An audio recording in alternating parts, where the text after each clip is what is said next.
Bugun sizlarga kvadratga chaqsa 555 dollardan tushadigan bitta hovlimizni obzor qilib beraman. Hozir sizlarga puliga arziydigan 3 sotuvlik hovlimizni ko'rsatamiz. Ko'cha tomonda qaranglar, chiroyli archalar ekib qo'yilgan ekan. Oldida zaxvatlari ham bor. Hozir uy ichini ko'ramiz. Bismillah deb uyga kirsangiz, sizni kirganingizda shunaqa chiroyli va kompaktni hovli kutib olsa, zo'ra niyat qilganlarga eng kamida shunaqa chiroyli hovli nasib qilsin. O'rtoqlar, darvozaxonadan kirsangiz, ikkita mashina bemalol sig'ar ekan. O'ng qo'lda letniy kuxniyaga joy tashlab ketishgan, tapchanga ham joy bor ekan. Ziloniy zonalar qilib qo'yishgan. 3 urinli mana shu uyimizga bitta baho bering. Vobshe zo'ra.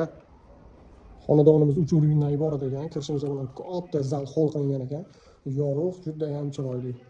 Kirganimizda chap qo'lda oshxona joylashgan. Oshxona ham juda ham keng va chiroyli ekan. Ko'rib o'zingiz bitta baho berib qo'yasizlar. Chap qo'lda sanuzilga joy tashlab ketilgan ekan. Ozgina qiladigan ishlarimiz bor ekan.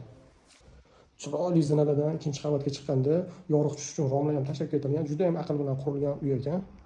Ikkinchi qavatdagi zalimizni qaranglar, kattaligini. Zo'rmi? Bitta like bosib qo'yish esdan chiqmasin. Bu yana bitta родительский spalnimiz, kengligini qaranglar. To'rga 6,5 ekan. Bu detskiy xonamiz. Hamma joydan unumli foydalanilgan ekan. Ikkinchi qavatdagi sanusiy.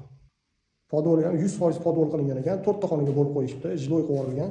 Juda ham kompaktli qurilgan xonadon ekan.